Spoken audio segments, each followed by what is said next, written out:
Jesus, toda a terra estremece, os joelhos se dobram, os anjos se curvam. Jesus, não há nome mais doce, não há nome mais santo, não há nome mais digno. Jesus, toda a terra estremece, os joelhos se dobram, os anjos se curvam.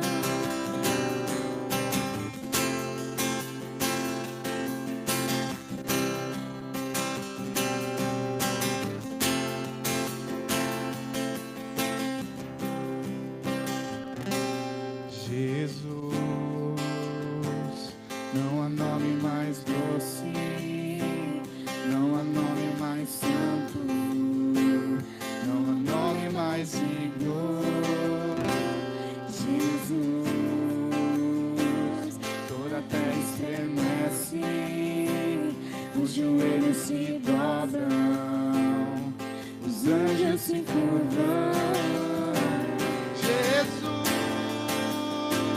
não há nome mais doce, não há nome mais santo, não há nome mais digno. Jesus, toda a terra estremece, os joelhos se dobram, os anjos se curvam.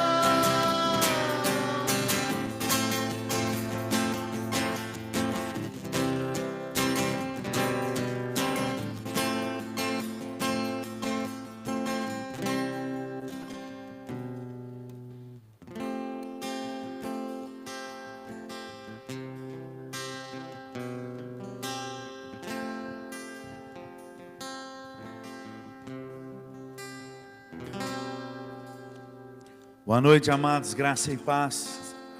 Deus os abençoe no nome do Senhor Jesus. Que o Espírito de Deus continue falando no seu coração nessa noite. Esse é o nosso desejo, a nossa oração. A você que veio, a você que está assistindo pela internet, o nosso abraço e a bênção de Deus sobre a sua vida, no nome de Jesus. Abra sua Bíblia aí, em Romanos. Carta de Paulo aos Romanos, capítulo 8. Versículos 26 e 30.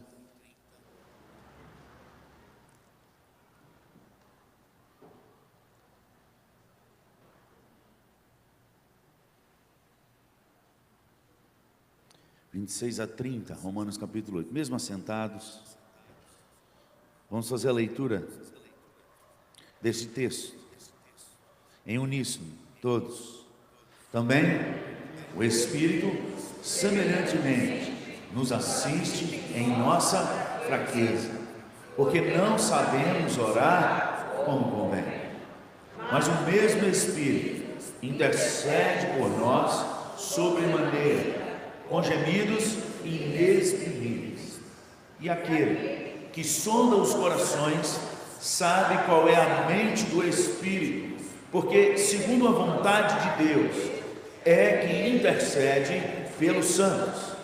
Sabemos que todas as coisas cooperam para o bem daqueles que amam a Deus, daqueles que são chamados segundo o seu propósito. Porquanto aos que de antemão conheceu, também nos predestinou para serem conformes à imagem de seu Filho, a fim de que ele seja o primogênito entre muitos irmãos. E aos que predestinou, a esses também chamou. E aos que chamou, a esses também justificou. E aos que justificou, a esses também glorificou.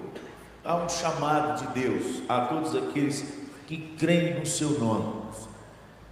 E esse chamado, ele começa dizendo que o Espírito Santo está junto para que a gente se relacione com Deus. O maior chamado de Deus para nós é a intimidade com Ele, é o orar sem cessar, é o estar com Ele todos os dias e todo o dia. ouvindo a sua voz, trocando palavras de amor. Esse é o nosso chamado maior, de amar a Deus acima de todas as coisas, de colocar a Deus em primeiro lugar na nossa vida, e buscar o seu reino em primeiro lugar, para que as demais coisas sejam acrescentadas. Enquanto Ele não for o primeiro, amado, Ele não vai ser nada na nossa vida. Ele precisa ser o primeiro. Enquanto Ele tiver concorrente, Ele nunca se manifestará aos seus servos, embora Ele esteja presente. Isso não é uma palavra pentecostal, isso é uma palavra da Bíblia. Em João, no capítulo 14, 21, fala que aqueles que têm a sua palavra e o guardam, esse é o que me ama. E aquele que guarda a palavra, não só ele, o Pai o amará, ele o amará, mas há uma promessa: nós viremos para ele e nos manifestaremos a ele. A manifestação de Deus não é para todos, é para quem busca, é para quem obedece. Nesse momento, queria te convidar a ter esse momento de busca, a de você examinar a si mesmo e reconstruir a ponte que é destruída todas as vezes que nós pecamos, conforme Isaías 59, 1 e 2.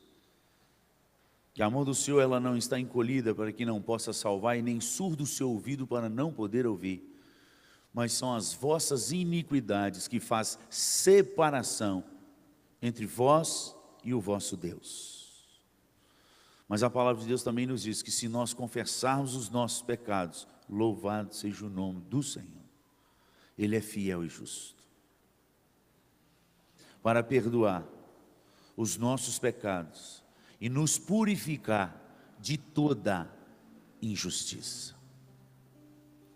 Então, nesse momento, eu quero te convidar a você a reconstruir essa ponte no Senhor, a você deixar o mundo lá fora, a você deixar os problemas na mão de quem pode resolver.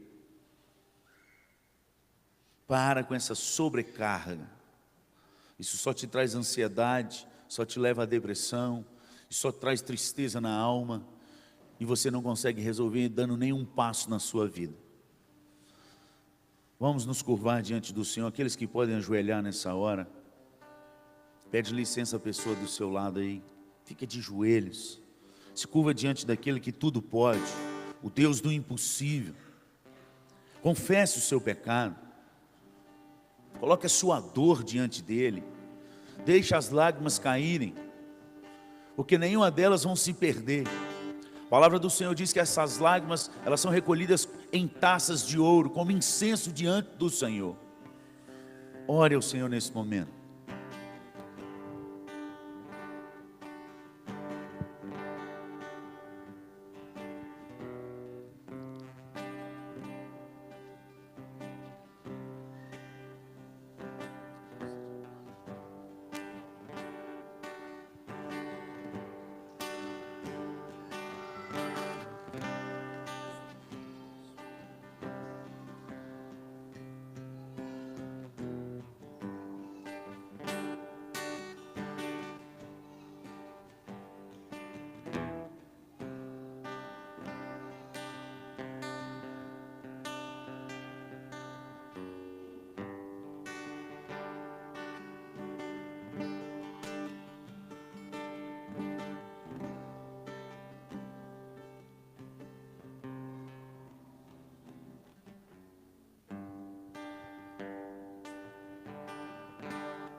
Pai, clamamos a Ti nessa hora.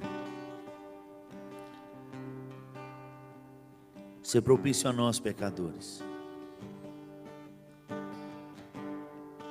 Ser propício a nós, pecadores. Clamamos a Ti nessa noite. Que o Teu Santo Espírito venha nos convencer de cada pecado, de cada um deles. Varre o nosso coração, esquadrinha, Senhor. E assim como o Senhor muda o coração do rei para onde o Senhor quer, assim como o Senhor inclina o rio para onde o Senhor deseja, inclina o nosso coração nessa noite para Te adorar. Inclina o nosso coração nessa noite para te servir. Inclina o nosso coração nessa noite para ouvir a tua voz e obedecer, pois são a estes que o Senhor se manifesta. Dá-nos um coração obediente ao Pai, no nome de Jesus. Perdoa os nossos pecados e nos dê condição, no poder do Teu Espírito, de perdoar as pessoas que nos magoam. Nos sustenta no Teu poder e na Tua graça. Tira toda sobrecarga do Teu povo, toda angústia, meu Deus. Arranca do coração. E no meio das tempestades que o Senhor permite a gente passar, guia-nos no nome de Jesus. Molda o nosso coração, firma os nossos passos no Senhor, até que Teu Filho venha. Que possamos ser um povo que confia, que espera, que firma no Senhor. Aumenta a nossa fé, tira a incredulidade do nosso coração, converta o nosso coração a Ti cada dia mais. Arranca o coração de pedra, um coração de carne, obediente a Ti. E cumpra a Tua promessa de atos sobre as nossas vidas. Vem com Teu Santo Espírito derramar sobre nós, e mais, e mais, e mais, e mais. Renova, Senhor. Renova, Senhor. Nos prepare para o encontro com o noivo. Enche as nossas lâmpadas e enche as nossas vasilhas, que possamos estar entre as virgens prudentes, para a honra e glória do Senhor. Que a gente aprenda a diminuir e que o Senhor cresça em nós cada dia mais. No nome de Jesus que nós oramos. Amém. Vamos adorar a Deus.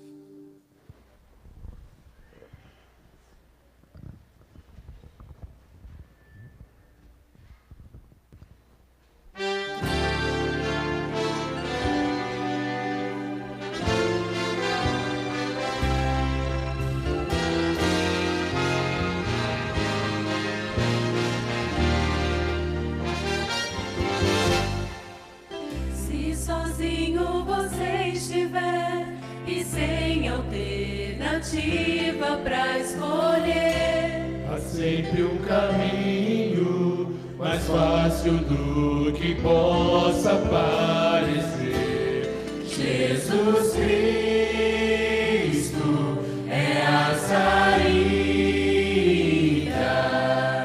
porque você não tenta assim fazer.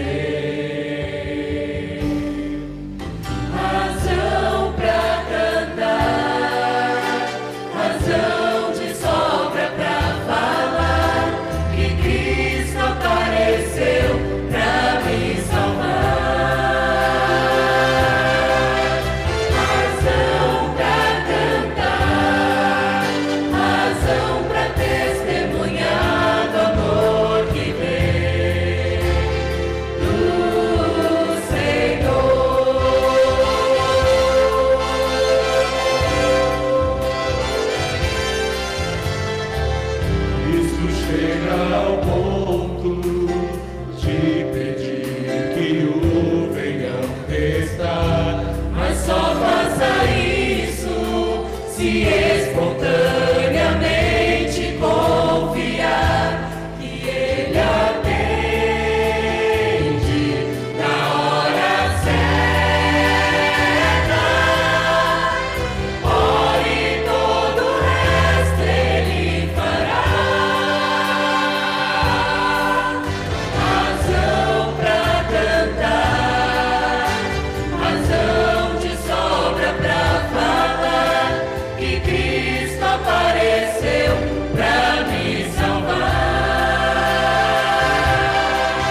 Pensei que isso fosse tão difícil sentir, mas agora certo estou que fui chamado por Cristo, mandado por Deus.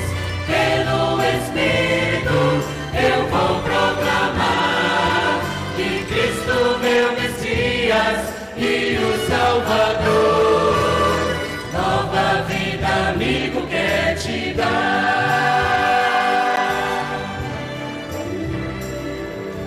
Eu coloquei a vida nas mãos do maior mestre compositor.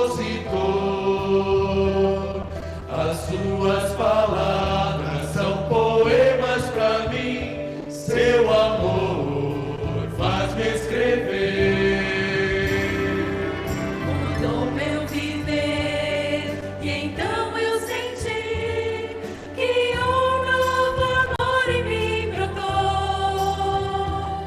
Pensei que esse amor jamais eu fosse sentir, mas agora certo estou que fui chamado por Cristo, mandado por Deus. Pelo Espírito eu vou proclamar que Cristo meu Messias e o Salvador, nova vida amigo quer te dar. Fui chamado por Cristo, mandado por Deus. Pelo Espírito eu vou proclamar que Cristo meu Messias e o Salvador, nova vida amigo quer te dar. Fui chamado por Cristo, mandado por Deus. Pelo Espírito eu vou proclamar que Cristo meu Messias e o Salvador, nova vida amigo quer te dar. Sim, nova vida, Nova vida, Deus, nova vida amigo quer te dar.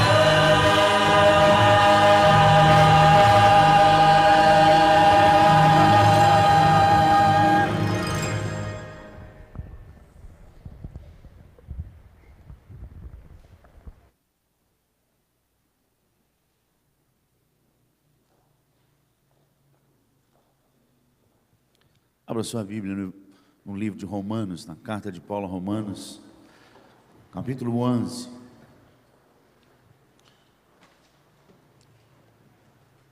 Romanos capítulo 11, a partir do versículo 33.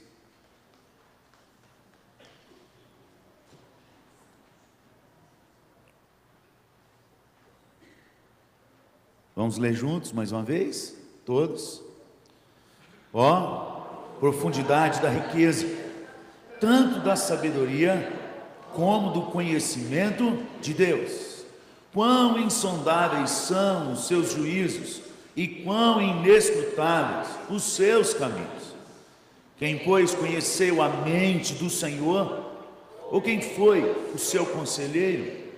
Ou quem primeiro deu a ele para que ele venha a ser restituído?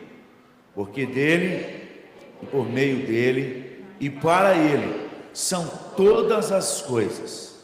A ele, pois, a glória eternamente. Amém. Ou quem primeiro deu a ele, para que ele venha a ser restituído?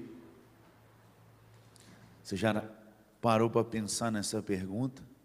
Quem primeiro deu? Quem primeiro deu?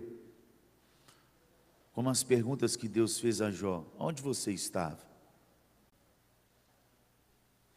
Aonde você estava quando eu estendi os céus? Quando eu nomeei cada estrela, onde você estava? Quem primeiro deu, amado? Tudo que temos e somos vem de Deus.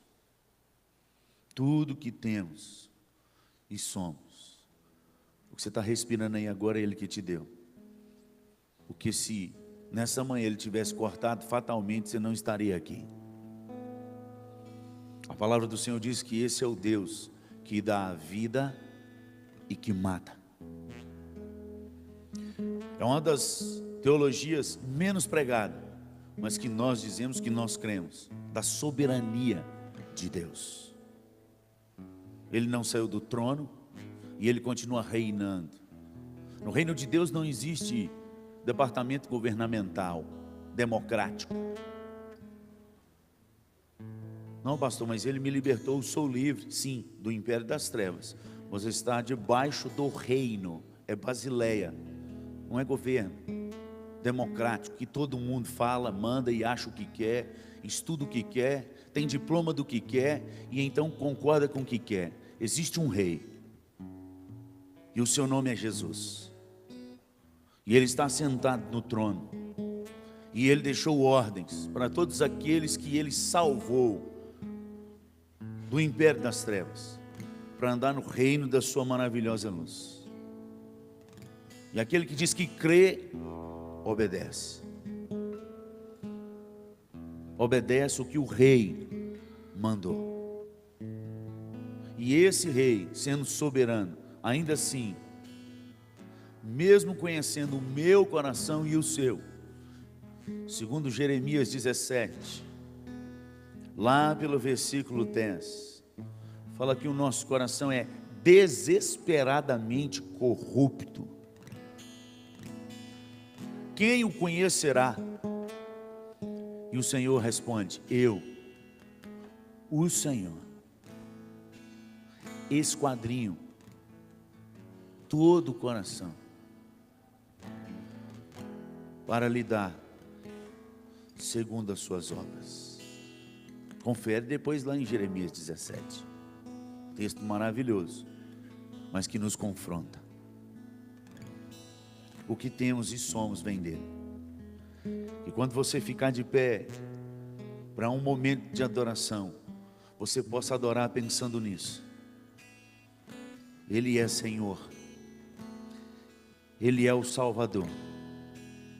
E se hoje você está aqui, é porque Ele te abençoou e te deu no mínimo o direito de respirar mais uma vez, e respirar mais uma vez, e de abrir os olhos, e de respirar mais uma vez. E mesmo sendo Deus soberano, Ele bate na porta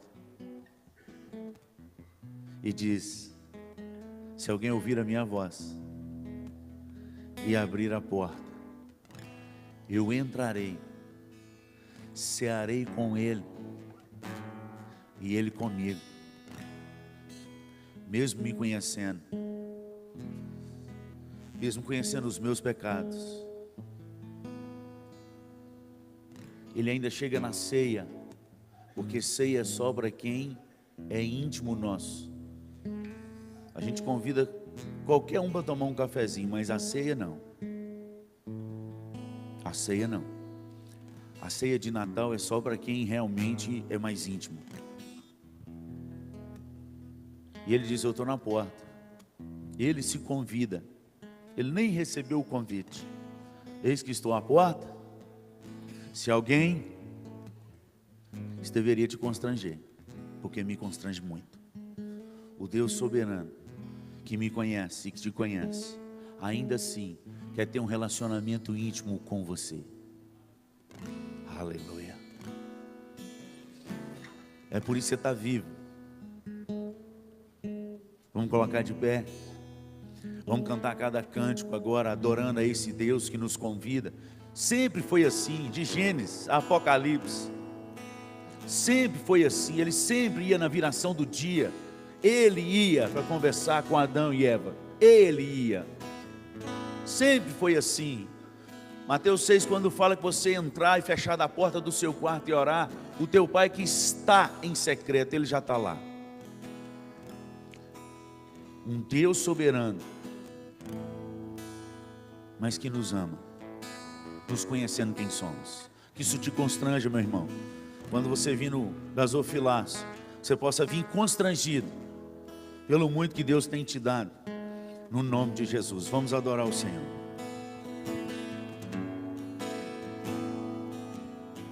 Santo Espírito, és bem-vindo aqui. Vem inundar, encher este lugar. É o desejo do meu coração. Sermos inundados por tua glória, Senhor.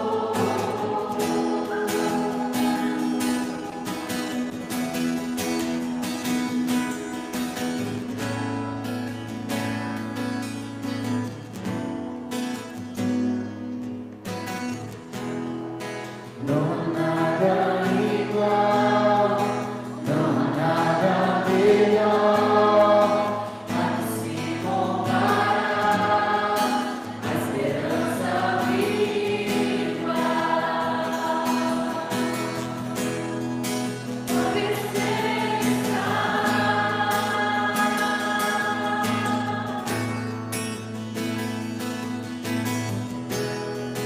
Eu provei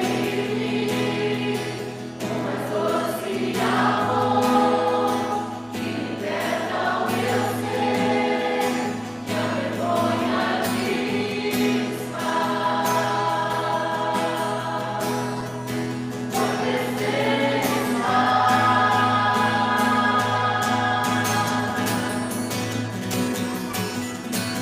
Santo Espírito, és bem-vindo aqui.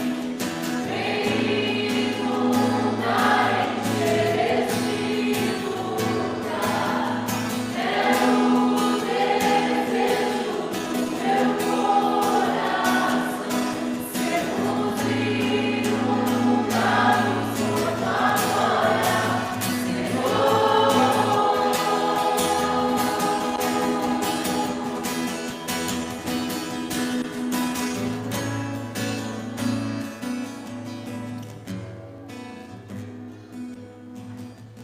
Vamos provar o quão real é tua presença.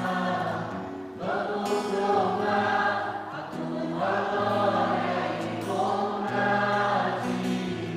Vamos provar o quão real é tua presença. Vamos provar a tua glória e bondade. Vamos provar quão real é tua presença. Vamos provar tua glória e bondade. Vamos provar quão real é tua presença. Vamos provar tua glória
agradecemos, ó Pai, pelo privilégio de estar na Tua casa, pelo privilégio de participar da obra da casa e da manutenção da casa do Senhor.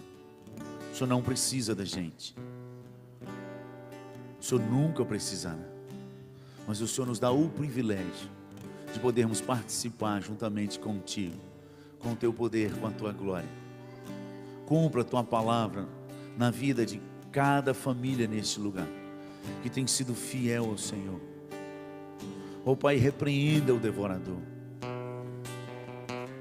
e que as bênçãos sem medidas venham sobre o Teu povo no nome de Jesus.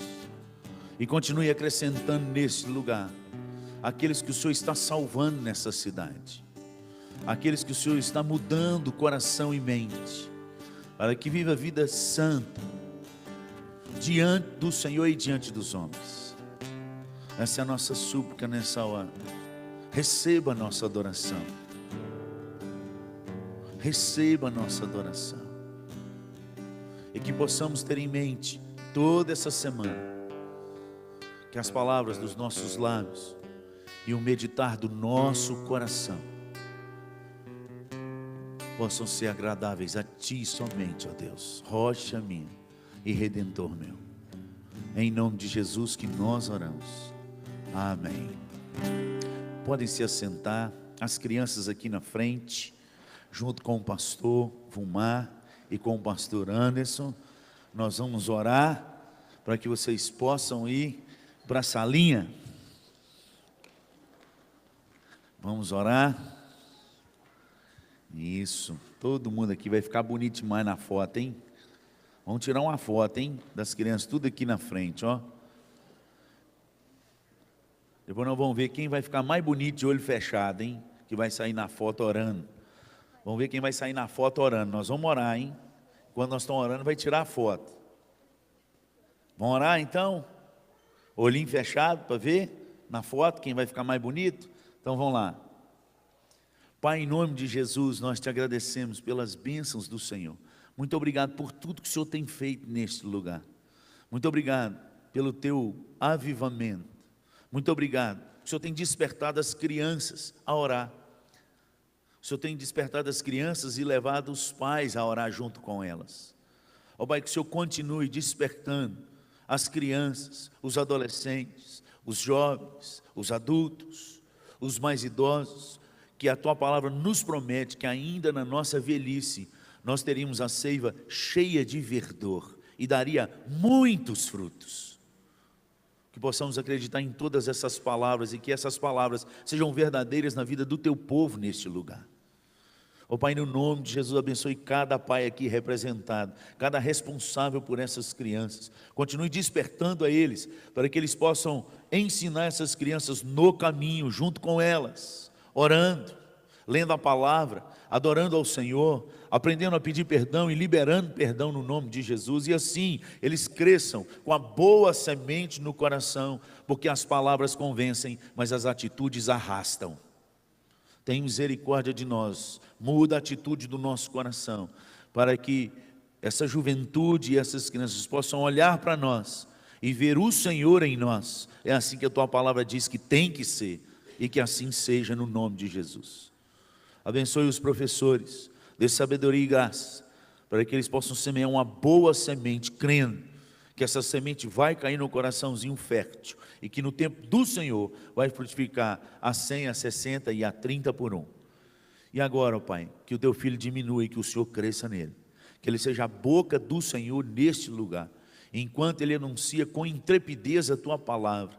Ó Pai, que o Senhor estenda as Tuas mãos neste lugar, para que os sinais, a unção e o poder do Senhor aconteça neste lugar no nome de Jesus, para que todos vejam e tremam diante da Tua presença, que o Senhor é Deus, um Deus vivo e que faz maravilhas ainda hoje, no nome de Jesus que nós oramos. Amém. Amém.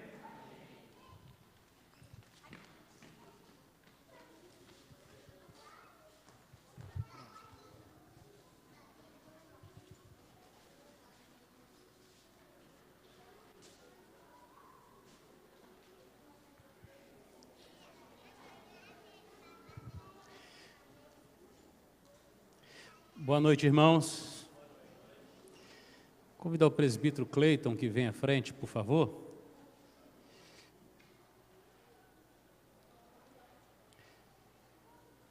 Você que está chegando para a nossa igreja, seja vindo de outras comunidades evangélicas, ou você que recebeu a Cristo há pouco tempo e que gostaria de se tornar membro desta igreja, professar sua fé em Cristo Jesus, ser batizado, nos próximos 2 finais de semana, dia 16 e dia 22, 2 sábados, nós estaremos aqui com a classe de batismo, preparando você num intensivo.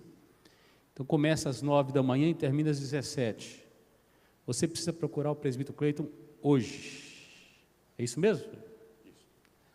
Hoje, tá bom? E ele com a equipe vai te instruir para você participar. Então você precisa se organizar a sua agenda para, tá bom? Estar sendo recebido como membros aí no final desse semestre. É um período de colheita para a glória do nosso Deus. Então, você que nos acompanha também pela internet, dá tempo ainda, ligue na nossa secretaria durante a semana e se ajeite para você estar conosco. Deus te abençoe, irmão.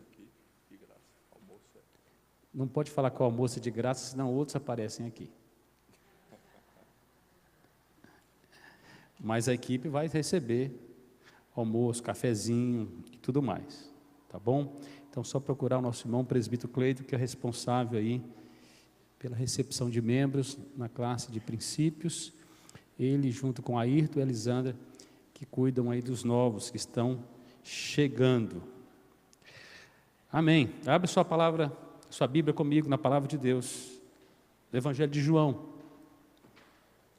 capítulo 5, a partir do verso 27, nós paramos no verso 26, na última semana pela manhã. Nós estamos falando sobre o modelo de relacionamento celestial, modelo de relacionamento do Pai e do Filho. Jesus entrou em Jerusalém, ali ele tem o encontro com o homem à beira do poço, ali do tanque de Betesda. Ele opera um milagre, aquele homem que havia 38 anos padecendo de uma enfermidade gravíssima, o qual o mantinha paralisado. O milagre aconteceu e em Jerusalém Jesus tem um enfrentamento com as autoridades, com os judeus, escribas, fariseus, autoridades de Israel, e ali está o Senhor Jesus expondo a sua missão, e ele começa a falar deste relacionamento que ele tem aí com o Pai. A partir do verso 27 diz assim: ele deu autoridade para julgar, porque é o Filho do Homem. Não vos maravilheis disto, porque vem a hora em que todos os que se acham nos túmulos ouvirão a sua voz e sairão. Os que tiverem feito bem para a ressurreição da vida, e os que tiverem praticado o mal para a ressurreição do juízo. Eu nada posso fazer de mim mesmo, mas na forma por que ouço, julgo. O meu juízo é justo, porque não procuro a minha própria vontade, e sim a daquele que me enviou. Se eu testifico a respeito de mim mesmo, o meu testemunho não é verdadeiro. Outro é o que testifica a meu respeito, e sei que é verdadeiro o testemunho que ele dá de mim. Mandastes mensageiros a João, e ele deu testemunho da verdade. Eu, porém, não aceito o humano testemunho. Digo-vos, entretanto, estas coisas, para que sejais salvos. Ele era a lâmpada que ardia e alumiava, e vós quisestes por algum tempo alegrar-vos com a sua luz. Mas eu tenho maior testemunho do que o de João, porque as obras que o Pai me confiou para que eu as realizasse, estas que eu faço, testemunham a meu respeito de que o Pai me enviou. O Pai que me enviou, esse mesmo, é que tem dado testemunho de mim. Jamais tendes ouvido a sua voz, nem visto a sua forma. Também não tendes a sua palavra permanente em vós, porque não credes naquele a quem ele enviou. Examinais as Escrituras, porque julgais ter nelas a vida eterna, e são elas mesmas que testificam de mim. Contudo, não quereis vir a mim para terdes vida. Eu não aceito glória que vem dos homens. Sei, entretanto, que não tendes em vós o amor de Deus. Eu vim em nome de meu Pai, e não me recebeis. Se outro vier em seu próprio nome, certamente o recebereis.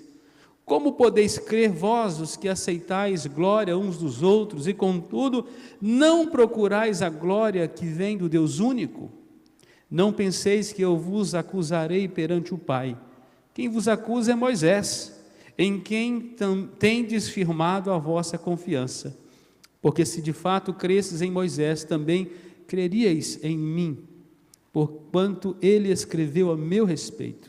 Se porém não credes nos seus escritos, como crereis nas minhas palavras? Feche seus olhos, vamos orar mais uma vez. Peça que o Senhor fale ao seu coração neste momento.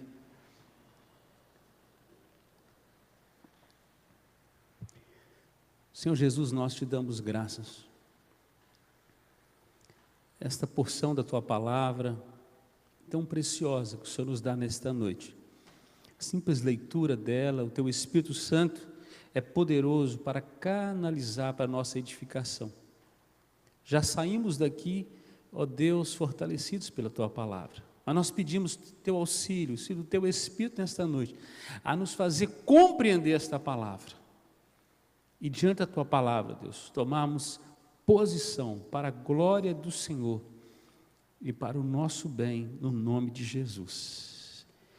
Amém.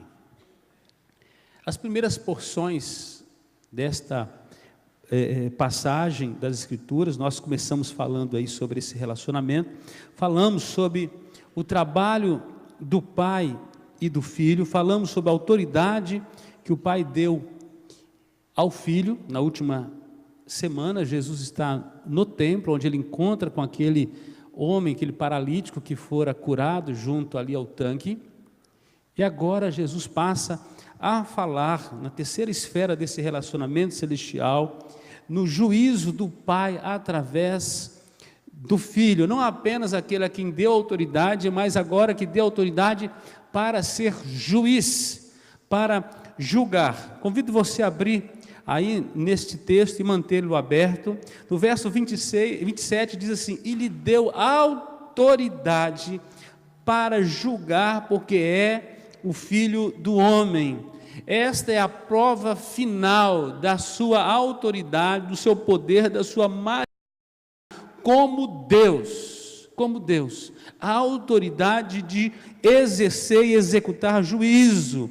Essa é a condição de Jesus Cristo, o Deus homem, o Filho de Deus, poder de julgar, o Verbo de Deus encarnado, poder de exercer juízo. Todos aqueles que negam o que ele oferece em seu evangelho estarão debaixo, inevitável, do seu ato de julgar. A Bíblia diz que hoje o Senhor Jesus está assentado no trono, ele rege as nações, e ele haverá de voltar para julgar, e ele não terá por inocente o culpado.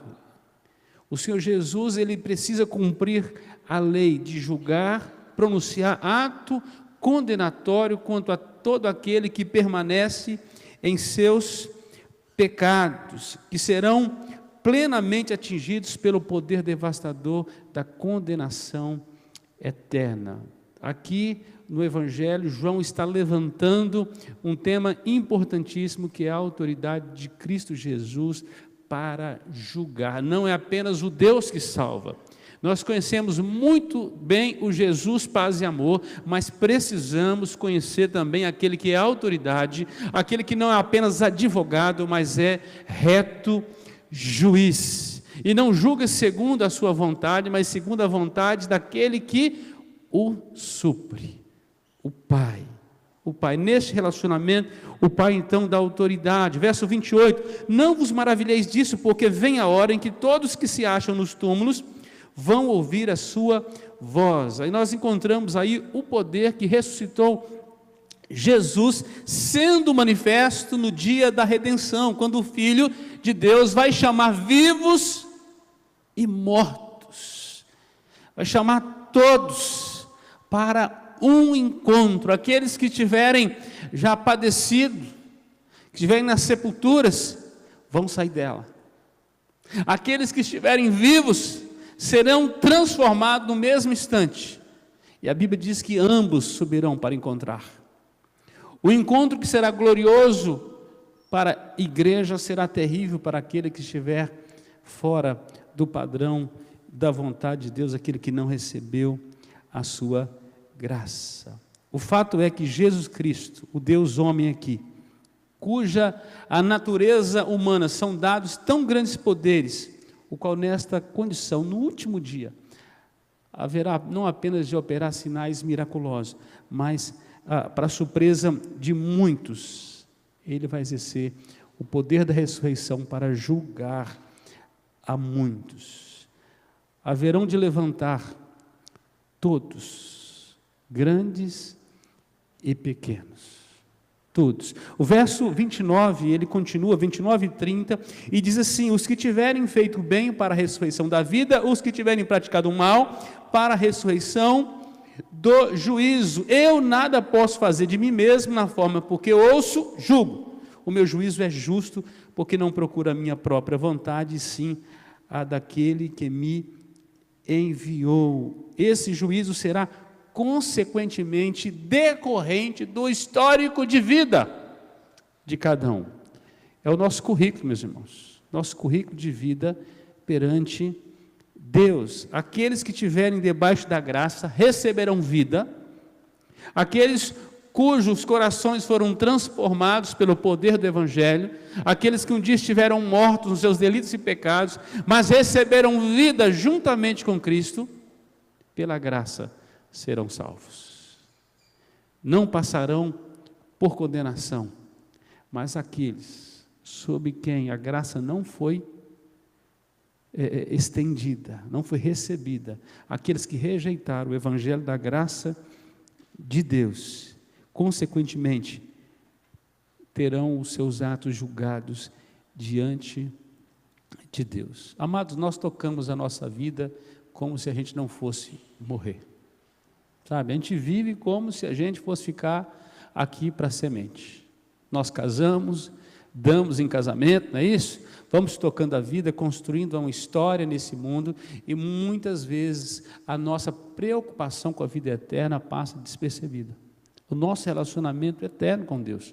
Amados, a nossa vida aqui diz que chegando aos 70 anos é um milagre, passando disso já é enfado e canseiro.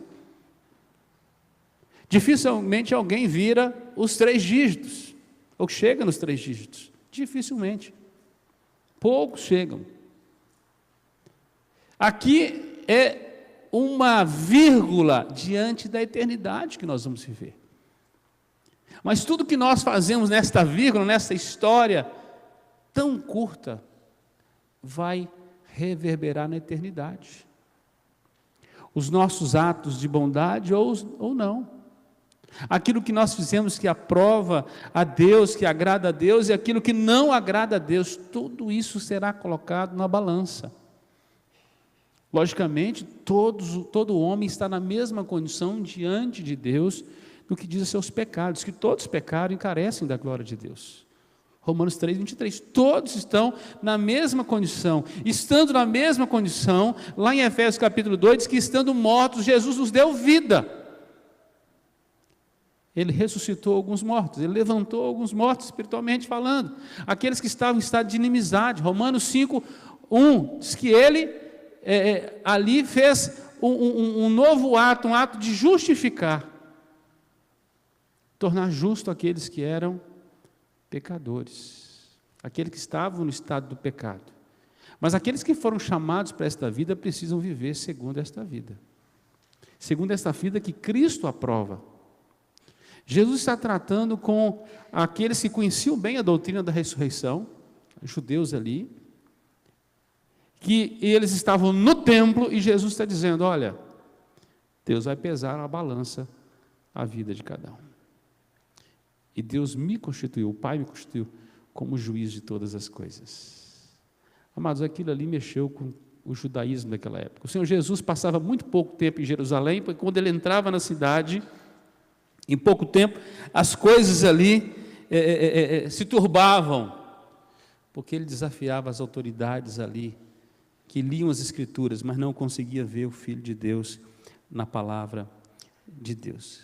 Que perspectiva horrível para os infiéis. Um dia estarão para sempre separados do Senhor em juízo completo. Amados, quando alguém morre, é natural que as pessoas que vão para ali queiram consolar a família. E eu nunca vi ninguém falar mal do defunto, sabe? Nunca vi. Seja ele, quem você pensar que for. Gente bom, eu já fiz sepultamento de todo tipo de gente. Todo mundo quer consertar o defunto na hora que ele está no caixão. Mas tudo que ele fez em vida, sem Cristo, passará pelo juízo eterno. Não vai depender da família. Se ele não passou pelo crivo da graça de Deus, se ele não recebeu a Cristo como Senhor em sua vida, se ele não se arrependeu dos seus pecados, se ele não se tornou nova criatura em Cristo Jesus, ele é inimigo de Deus. E o Filho de Deus, o Pai deu a ele autoridade para exercer juízo. O Jesus que ama é o Jesus que vai dizer: apartai-vos de mim, malditos, para o fogo eterno, preparado para o diabo e seus anjos. Ele dirá. Não podemos confundir o amor de Deus. O amor gracioso de Deus não tolera o pecado, não tolera a rebelião. Sem arrependimento não há transformação. Há muita gente convencida dentro das igrejas, mas permanecem nos seus pecados. Amado, se você se diz cristão, convertido, professa em Cristo Jesus, e você continua numa vida de pecado, você não nasceu de novo, você está se enganando. Jesus estava confrontando gente aqui que não saía do templo, que conhecia a lei, só não conhecia a graça de Deus, por isso permaneciam nos seus pecados. Esse texto, meus irmãos, é um texto muito complexo, porque é um texto condenatório. Quando Jesus apresenta a sua missão, o seu relacionamento com o Pai, as pessoas estão fora desse relacionamento. Nós deveríamos chorar ao ler um texto como esse, porque nós precisamos de voltarmos para o Senhor urgentemente. Como Ezequias, que recebeu uma palavra de ordem do Senhor: põe em ordem tua casa. Você precisa colocar a tua vida. Como Israel recebeu a ameaça do Senhor: prepara-te, Israel, para encontrares com o teu Deus. Como é que está a sua vida? Qual é o seu currículo vitae? Qual é o seu relatório de vida para apresentar para o Senhor? Aqueles que estão em Cristo Jesus passaram da morte para a vida, mas aqueles que não receberam o Filho permanecem nos seus pecados. A quarta esfera do relacionamento celestial se dá no testemunho do Pai a respeito do Filho. A partir do verso 31, acompanhe comigo no texto. João vai mencionar aqui as palavras de Jesus, pelo menos 4 testemunhos a respeito, ou que são destacados aqui. Primeiro, do verso 31 e 32, o testemunho direto que o Pai dá do Filho. E diz assim: se eu testifico a respeito de mim mesmo, o meu testemunho não é verdadeiro. Outro é o que testifica a meu respeito, e sei que é verdadeiro o testemunho que ele dá de mim. O testemunho de uma testemunha isoladamente não tem validade. Isso é o que diz a lei. Jesus está dizendo: olha, só o meu testemunho não vale. É o testemunho do Pai que confirma o meu testemunho. A lei dizia que precisava, qualquer situação, haver 2 testemunhos. Louvado seja Deus, há pelo menos 4 testemunhos que confirmam aqui a filiação de Jesus, a divindade de Jesus, né, a missão de Jesus aqui. Então, se houvesse apenas um testemunho, seria incompleto. Jesus não esperava que fosse aceito pelos judeus pelo seu próprio testemunho. Então ele passa a validar o seu testemunho através do testemunho que o Pai dá. Em João 8,18, olha o que diz: eu testifico de mim mesmo, e o Pai que me enviou também testifica de mim. Jesus começa agora a confrontar os judeus, dizendo assim: olha, não é somente que eu digo que eu sou filho de Deus, o Pai testifica a meu respeito. Quando Jesus é batizado, um outro testemunho interessante está em Mateus capítulo 3, verso 16 e 17, diz assim: batizado Jesus, logo saiu da água, e eis que lhe abriram os céus, e viu o Espírito de Deus descendo como pomba, vindo sobre ele, e eis uma voz do céu que dizia: este é o meu Filho amado, em quem me compraz. Muitas testemunhas ouviram o testemunho que o Pai dava a respeito do seu Filho. Infelizmente, os judeus não reconheceram esse testemunho do Pai, portanto ficaram incapacitados de reconhecer o apoio que João dava às declarações de Jesus. No capítulo 7, versículo 28 de João, se você virar a página aí, você vai ler: Jesus, pois, enquanto ensinava no templo, clamou dizendo: vós não somente me conheceis, mas também sabeis de onde eu sou. Eu não vim porque eu de mim mesmo quisesse, mas aquele que me enviou é verdadeiro, aquele a quem vós não conheceis. O interessante é que todos os judeus chama Deus de Pai. Jesus dizendo assim: vocês não conhecem o Pai que diz que tem. Não conhecem o Pai. Vocês leem a Escritura, mas estão embotados, vocês não conseguem ver o Pai. João 8,19 diz assim: então lhes perguntaram: onde está o Pai? Respondeu Jesus: não me conheceis a mim, nem a meu Pai. Se conhecesse a mim, também conhecerias o meu Pai. Só é possível conhecer o Pai pelo Filho, e o Filho é revelado pelo Pai nas Escrituras. De Gênesis a Apocalipse você vai encontrar o Pai revelando o Filho. O segundo testemunho do Pai na vida de João está na vida de João Batista. Verso 33 a 35. Verso 33 diz assim: mandastes mensageiros a João, e ele deu testemunho da verdade. Bom, João deu testemunho, mas eles rejeitaram. Diz assim: eu, porém, não aceito testemunho humano. Digo-vos, entretanto, essas coisas, para que sejais salvos. Ele era a lâmpada que ardia, alumiava. Vós o quisestes, por algum tempo, alegrar-vos com a sua luz. Essa é a segunda testemunha que as Escrituras revelam. A testemunha é João Batista, que foi procurado pelos próprios judeus a respeito do testemunho que ele dava sobre Jesus, mas também não quiseram andar na sua luz. Em João 1,26 diz assim: respondeu-lhes João: eu batizo com água, mas no meio de vós está quem vós ainda não conheceis. Capítulo 3, verso 26, e foram ter com João e lhe disseram: mestre, aquele que estava contigo além do Jordão, do qual tens dado testemunho, está batizando, e todos lhe saem ao encontro. Este testemunho de João estava de acordo com as Escrituras. As pessoas estão agora indo a Jesus, mas os judeus continuam rejeitando o testemunho que João dá a respeito de Jesus como Filho de Deus. No capítulo 1 de João, verso 31 a 34, diz assim: eu mesmo não conhecia, João está dizendo, mas a fim de que ele fosse manifestado a Israel, vim por isso batizando com água. E João testemunhou dizendo: vi o Espírito descer do céu como pomba e pousar sobre ele. Eu não conhecia. Aquele, porém, que me enviou a batizar com água, me disse: aquele que vires descer e pousar o Espírito, esse é o que batiza com o Espírito Santo.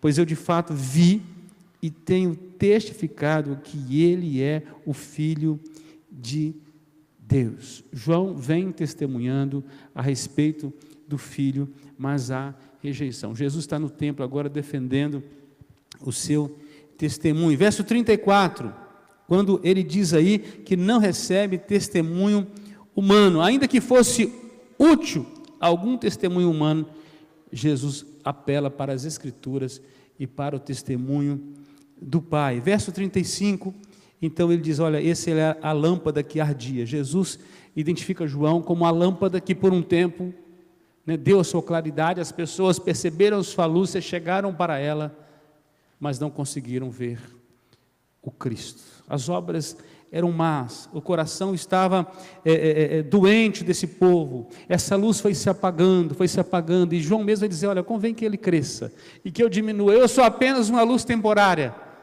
ele é a luz inacessível, ele é a luz maravilhosa, ele é a luz que vai brilhar nos novos céus e nova terra, o qual o sol não será necessário, mas não conheceram. Esse é o testemunho que João dá.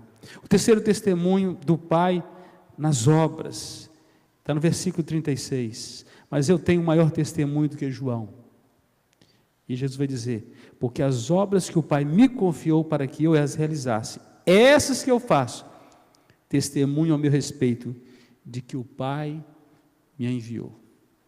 E Jesus começa agora a operar sinais, transformar água em vinho, curando pessoas, andando sobre as águas, ressuscitando mortos, testificando que Ele é aquele que é enviado do Pai. As obras testificando aí a seu respeito. As obras preparando o caminho para a grande obra. E esta é a maior, testificando que Ele é o Filho de Deus, a capacidade de ir ao Calvário e morrer por nós na cruz. Muito maior do que todos os sinais que Jesus operou durante os 3 anos e meio. A morte na cruz é a maior obra que Ele podia operar. E na verdade é para aquela obra que Ele veio. As outras obras apontavam para aquilo que Ele faria por nós na cruz. E a Bíblia diz que na plenitude dos tempos, Deus enviou o seu Filho para morrer por nós. Para morrer por nós. Esse é o testemunho que o Pai dá em suas obras. E o quarto testemunho do Pai é aquele que está nas Escrituras. Verso 37 ao verso 40, diz que o Pai me enviou. Esse mesmo é que tem dado testemunho de mim. Jamais tendes ouvido a sua voz, nem visto a sua forma. Também não tendes a sua palavra permanente em vós, porque não credes naquele a quem Ele enviou. Examinais as Escrituras. Vamos ler juntos esse texto? Examinais as Escrituras, porque julgais ter nelas a vida eterna, e são elas mesmas que testificam de mim. Verso 40. Contudo, não quereis vir a mim para terdes vida. Como parte mais importante, o Senhor incluiu o testemunho que o Pai dá a respeito do Filho em todas as Escrituras. Em todas as Escrituras, não apenas o ato do Pai ali no batismo, não apenas o testemunho do próprio Filho, não apenas o testemunho de João, mas agora o testemunho que Deus dá nas Escrituras a respeito do Filho de Deus. O Pai, através das Escrituras, de maneira progressiva, foi revelando o Filho ao mundo, de maneira que o mundo foi percebendo, mas diz que não ouviu sua voz, não conheceu a sua forma. Amados, quando Abraão teve um relacionamento com Deus, ali estava o Filho, sendo revelado. As teofanias, a aparência da sarça para Moisés, ali estava a presença do Deus Filho. As Escrituras de Gênesis e Apocalipse vão revelando Jesus em todo o tempo, a ponto do profeta Isaías não apenas descrevê-lo como renovo, sobre aquele que vai nascer, aquele que é o conselheiro, maravilhoso conselheiro, o Deus forte, o Pai da eternidade, o príncipe da paz, mas também como servo sofredor, aquele que vai vir e vai exercer o papel de sofrer por nós na cruz. Também aquele sobre o qual estaria o Espírito do Senhor, e ele viria para curar, para restaurar, para transformar, para consolar as pessoas. De Gênesis a Apocalipse, o tempo todo. O escritor de Hebreus, no capítulo 1, verso 1 a 6, ele confirma esse testemunho, dizendo: havendo Deus outrora falado, muitas vezes, de muitas maneiras, aos pais pelos profetas. Ou seja, Deus vem falando Deus vem falando a respeito dele. Nesses últimos dias nos falou pelo Filho, a quem constituiu o herdeiro de todas as coisas, pelo qual também fez o universo. Ele que é o resplendor da glória e a expressão exata do seu ser, sustentando todas as coisas pela palavra do seu poder. Depois de ter feito a purificação dos pecados, assentou-se à majestade, à direita da majestade nas alturas, tendo se tornado tão superior aos anjos, quanto herdou mais excelente nome do que eles, pois a qual dos anjos jamais disse: tu és meu filho, eu hoje te gerei. E outra vez: eu lhe serei pai, e ele me será filho. E novamente, ao introduzir o primogênito no mundo, diz: e todos os anjos de Deus o adorem. O adorem. As Escrituras revelam o Filho o tempo todo. Verso 38, mas diz que eles, as autoridades daquela época, recusaram, porque a palavra de Deus não permanecia neles, eles não compreendiam que Jesus era o Cristo, estavam cegos, como muitos até hoje permanecem cegos nos seus pecados, não conseguem ver o Cristo nas Escrituras. A palavra cuja testificava a respeito dele, eles não conseguiam permanecer na palavra, não conseguiam ver o Cristo. Verso 39, examinai as Escrituras, porque julgais ter nelas a vida eterna, e são elas mesmas que testificam de mim. Examinais aqui pode ser uma ordem, imperativo, ou algo no indicativo, tanto faz. Mas esse exemplo aqui tem mais a ver como uma passagem que favorece para o sentido indicativo. Os judeus tinham o hábito de examinar as Escrituras já. Ele estava dizendo: vocês examinam as Escrituras, vocês julgam ter nela a vida eterna, ela testifica de mim. Por que vocês não conseguem ver na palavra essa que vocês julgam? Jesus não estava dando uma ordem ali. Você pode até receber esse texto como uma ordem, mas ele estava dizendo: olha, vocês examinam, mas vocês não estão compreendendo. As Escrituras testificam a respeito de mim. Os judeus tinham o hábito de examinar as Escrituras e não conseguiram ver o maior segredo da Bíblia: o Filho de Deus. O Filho de Deus. Eu estive em Jerusalém há poucos dias, e uma das coisas interessantes, lá onde está o túmulo de Davi, ficam vários judeus examinando as Escrituras ali, estudando, com quipá. Até hoje eles estão tateando e procurando o Cristo. Até hoje eles estão procurando o Cristo. Até hoje. É muito perigoso, meus irmãos, nós examinarmos a Bíblia disciplinadamente, acuradamente, diligentemente, e sem a ação do Espírito Santo, nós vamos permanecer cegos. Não vamos ver a essência que revela as Escrituras. E essa é a maior tragédia. Está no verso 40 aí: contudo, examinando as Escrituras, não quereis vir a mim para terdes vida. Amado, você talvez tenha ouvido a palavra de Deus há muitos anos, ou você permanece com o seu coração duro. E Jesus está dizendo assim: olha, diante de tudo, você não quis vir a mim até hoje, para ter vida, você prefere permanecer morto para ser julgado? A minha graça continua estendida, os meus olhos continuam atentos, as minhas mãos estão estendidas, meu coração está aberto. Eu continuo dizendo: vinde a mim, todos que estáis cansados, sobrecarregados, eu vou vos aliviar. As Escrituras revelam a meu respeito. Eu continuo oferecendo a minha graça. Aí há um perigo muito grande,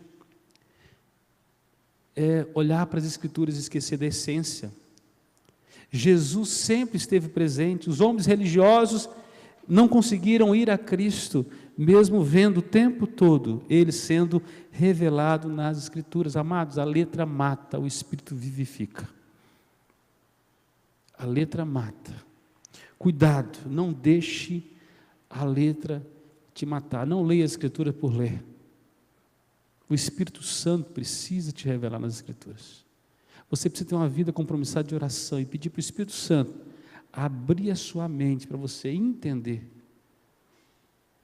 Porque é possível você ler de Gênesis e Apocalipse e você não encontrar Jesus. Você vai encontrar regras. O cristianismo não é um livro de regras. Não. É um livro de vida. É um livro de liberdade em Cristo Jesus. É muito fácil tornarmos, meus irmãos, fariseus, legalistas, e começarmos a medir as pessoas o tempo todo, colocando regras, medidas, e nós engolirmos aí o camelo, sabe? Levar um tanto de coisa que a gente acha que é importante, a gente fica preso a essas coisas e esquece da essência que é Cristo,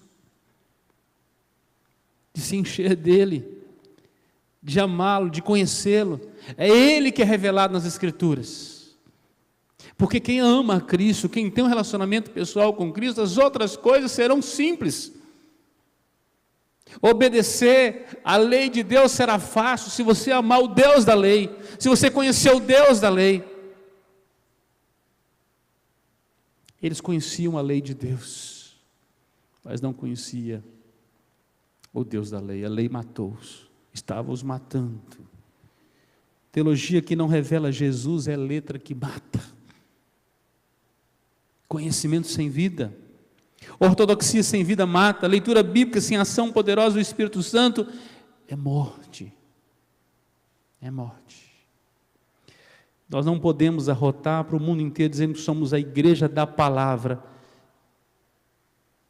porque a palavra é Cristo. Se nós somos a igreja da palavra, então somos dele. Amamos, conhecemos e vamos a Ele para receber vida.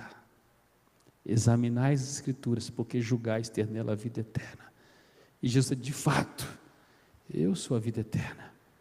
Todo que vem a mim, de modo algum lançarei fora. Eu sou a água da vida. Quem bebe de mim jamais terá sede. Eu sou o pão do céu. Quem come de mim jamais terá fome.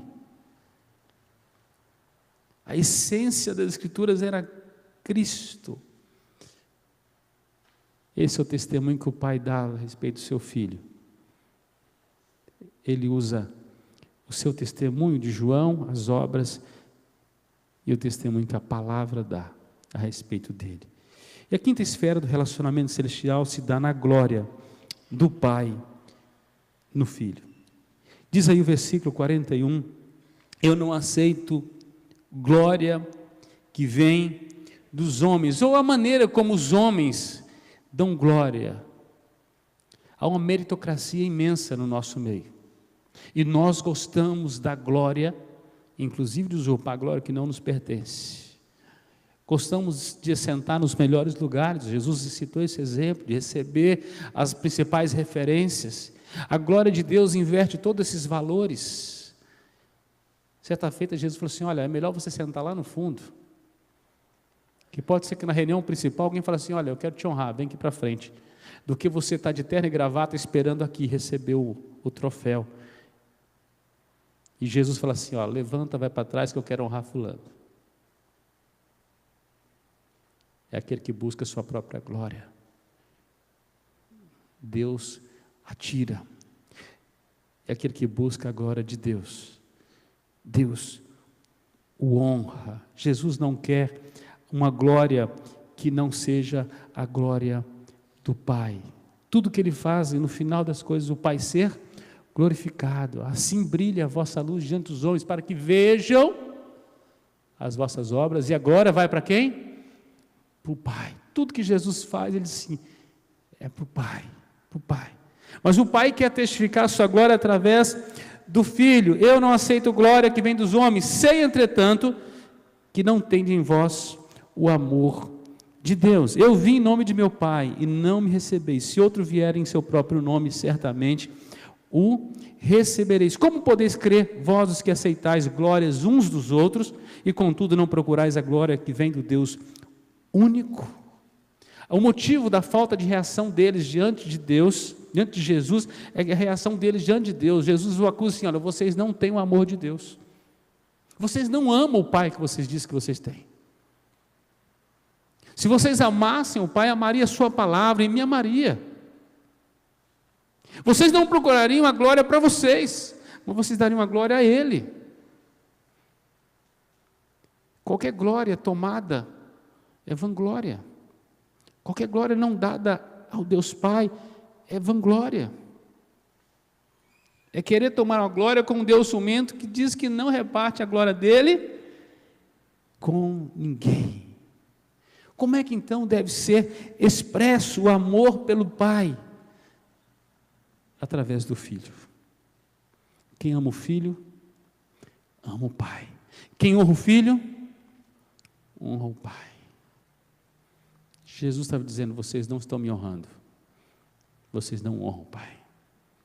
Jesus está dentro da casa, do templo, chamado de casa do Pai pelos judeus, e está dizendo assim: vocês não amam meu Pai, porque vocês não amam aquele que foi enviado por Ele. Vocês não me recebem.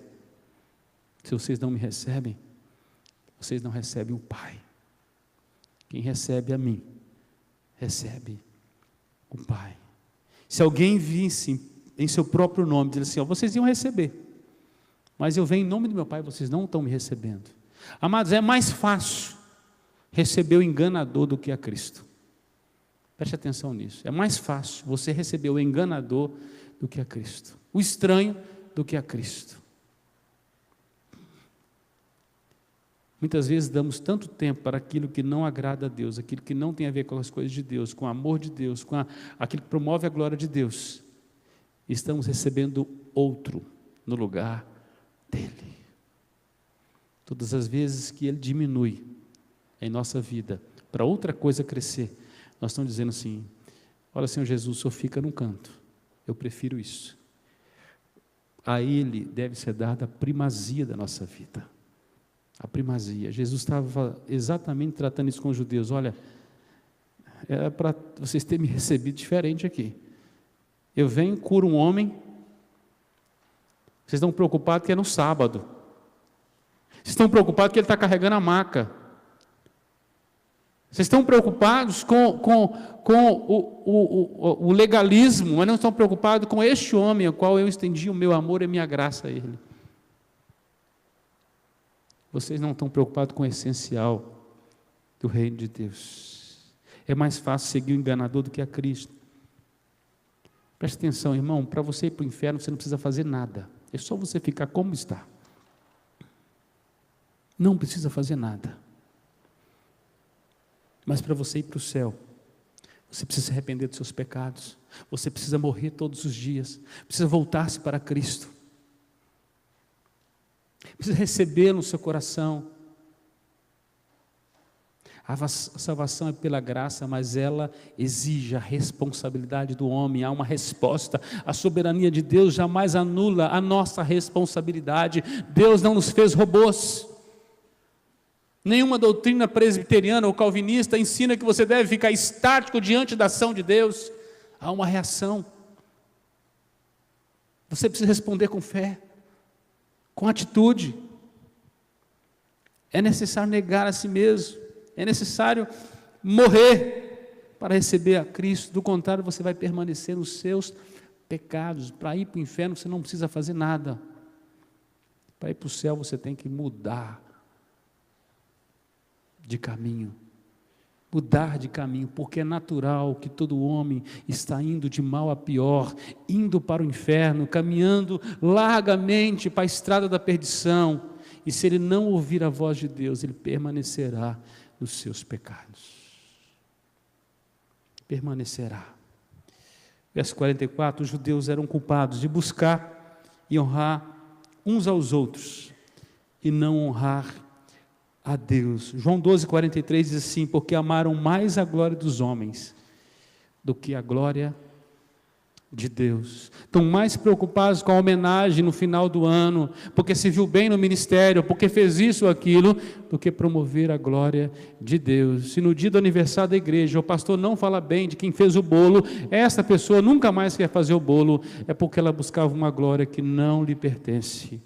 Eu estou usando um exemplo, meus irmãos, porque a gente acha que está dentro da igreja fazendo a vontade de Deus, e muitas vezes estamos fazendo a nossa vontade.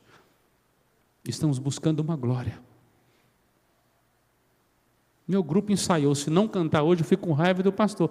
Filho, você pode ficar com raiva de mim. Se Deus ficar com raiva de você, a coisa complica ainda mais. Você estava buscando uma glória, você queria só se apresentar. Culto é a Deus, não é a você. Se você não entender isso, agora você está buscando uma glória que não te pertence. E pode ser que Deus pregue uma peça, você se prepara, faz tudo direitinho e Deus não deixa você se apresentar. É um teste para ver a quem você serve, se é você mesmo ou se é a Ele. Sério, pastor? Todo dia. Você sabia que todo dia Deus põe você em teste? Testa seu amor por Ele, sua fidelidade a Ele. E aí cada um de nós pode fazer a própria avaliação. Como é que eu estou passando no teste? Deus coloca pessoas na nossa vida para a gente amar e a gente não ama. Deus permite que as pessoas nos agridam com palavras, com ações, e quando nós respondemos na mesma altura, Deus fala, poxa vida, não era assim que Jesus ia fazer. Meu filho não faria dessa maneira.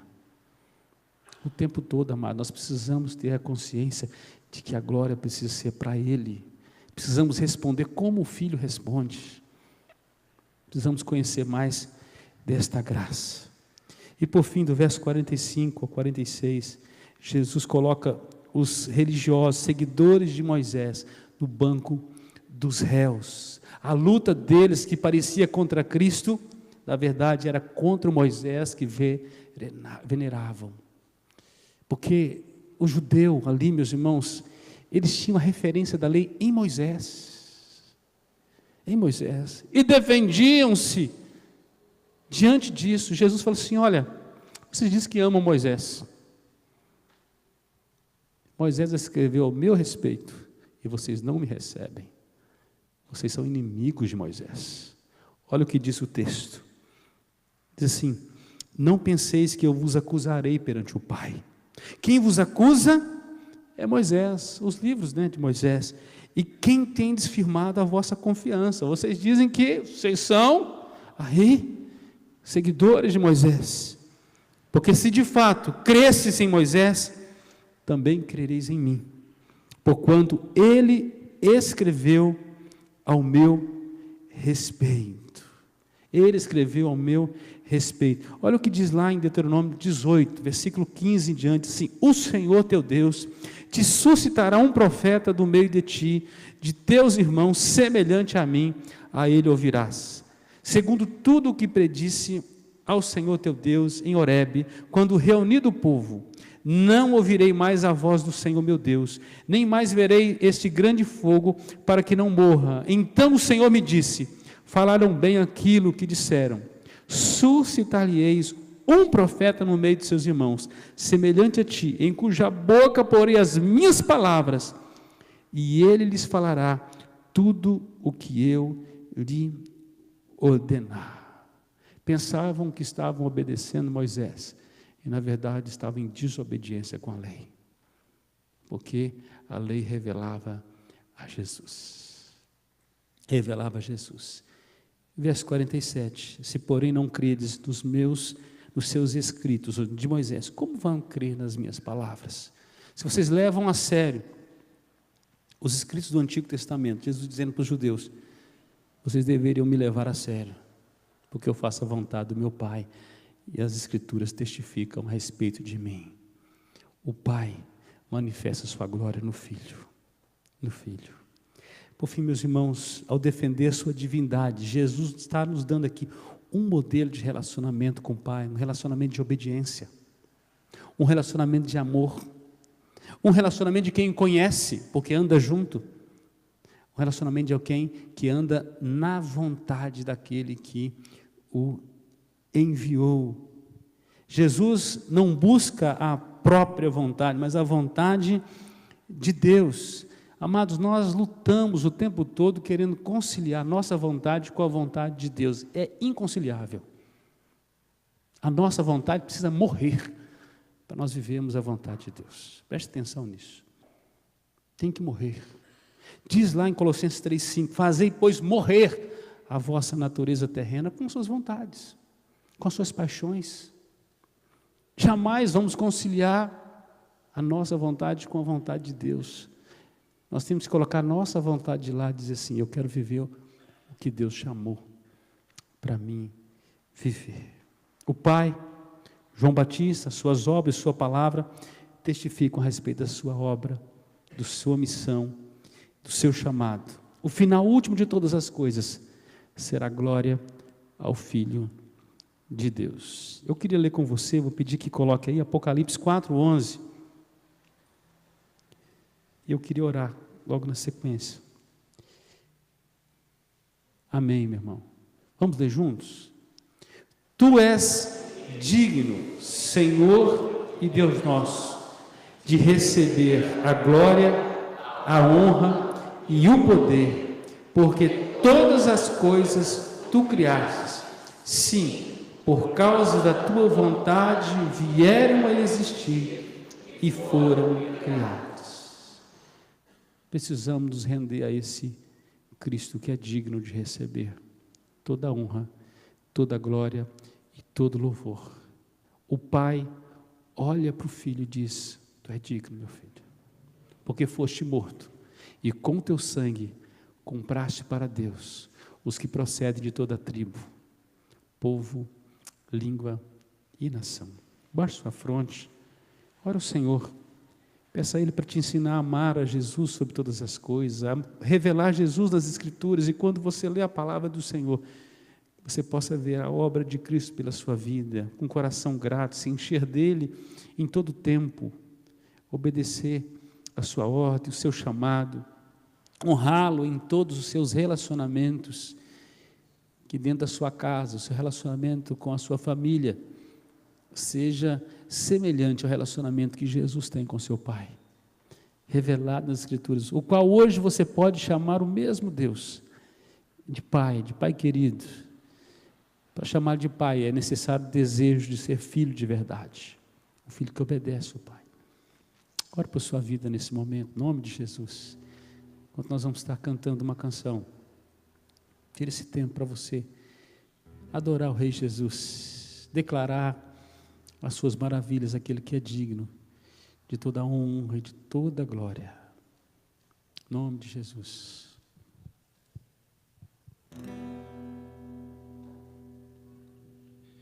Porque dele, por ele, para ele são todas as coisas. Porque dele, por ele, para ele são todas as coisas. A ele a glória.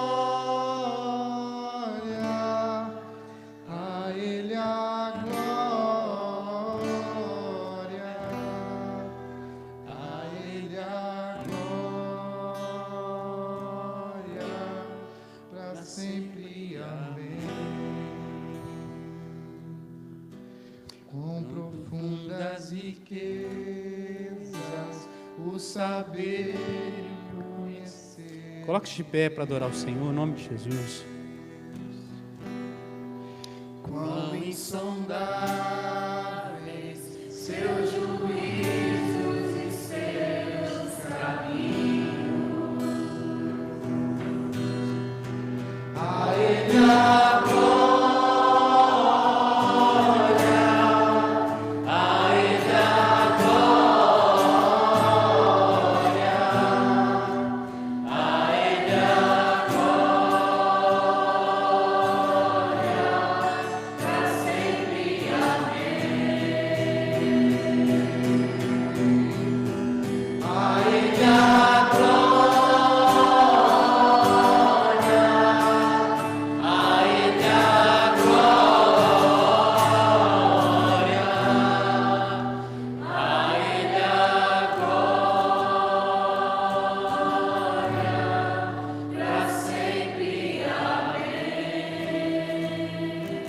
Ó Senhor Jesus, Tu és digno de receber toda a honra, toda a glória e todo o louvor.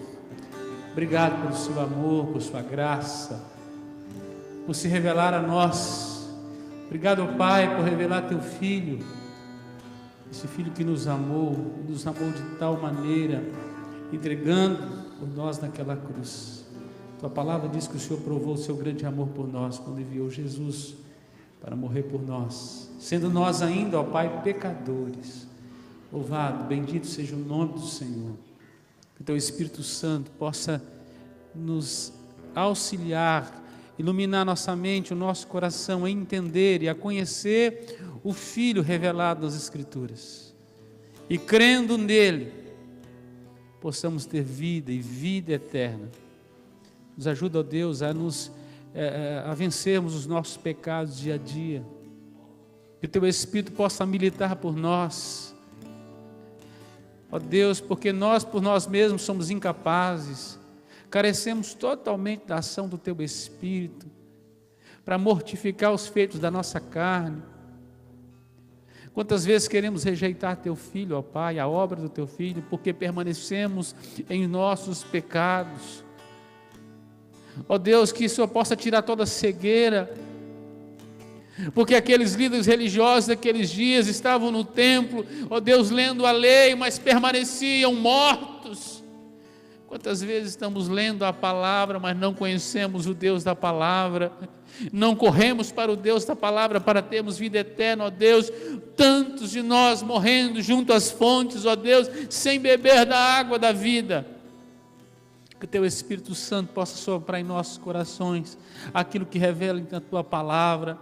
Dá-nos compreensão desta palavra, ó Deus, transformar o nosso coração, nos quebrantando, nos transformando, de maneira que de maneira arrependida possamos voltar para Ti, querer ter uma vida nova, uma vida transformada, a ponto de expressarmos, ó Deus, o Teu amor, a Tua graça em todos os nossos relacionamentos, no trabalho, na escola, diante dos amigos, em casa, com os filhos, com a esposa, ó Deus, no nome de Jesus, com os nossos pais, com os nossos parentes mais chegados, com as pessoas mais distantes, onde estivermos, possam ver a presença de Cristo em nossas vidas. Que o Senhor Jesus seja glorificado, ó Pai, em todos os nossos relacionamentos. Abençoe a Tua igreja nesta semana, que seja uma semana de generosidade, de testemunhar de Cristo com atos práticos no nome de Jesus. Que o Senhor possa, Deus, colocar diante de nós, ó Deus, pessoas as quais nós podemos abençoar, ó Deus, com serviço, com abraço, com sorriso, ó Deus, ó Pai, com a Tua palavra, que nós possamos testemunhar de vidas nesta semana, vidas serem salvas para a glória do Senhor. Que o Teu Espírito Santo possa dar poder, autoridade, intrepidez ao Teu povo, no nome de Jesus. Tira todo espírito de acovardamento, ó Pai, e nos desperta para testemunhar a respeito do Rei dos Reis e Senhor dos Senhores, aquele que é tudo para nós, aquele que é por meio dEle, por Ele e para Ele todas as coisas. Ó Senhor, nos ajuda, ó Pai, nós Te pedimos o nome de Jesus. Amado, que a graça do Senhor Jesus, o amor de Deus, o nosso Pai, a doce comunhão do Seu Espírito Santo repouse sobre nós, hoje e para todos sempre. Amém e amém. Dê pelo menos uns 10 abraços aí, quem está por perto. Boa noite para você, boa semana no nome de Jesus.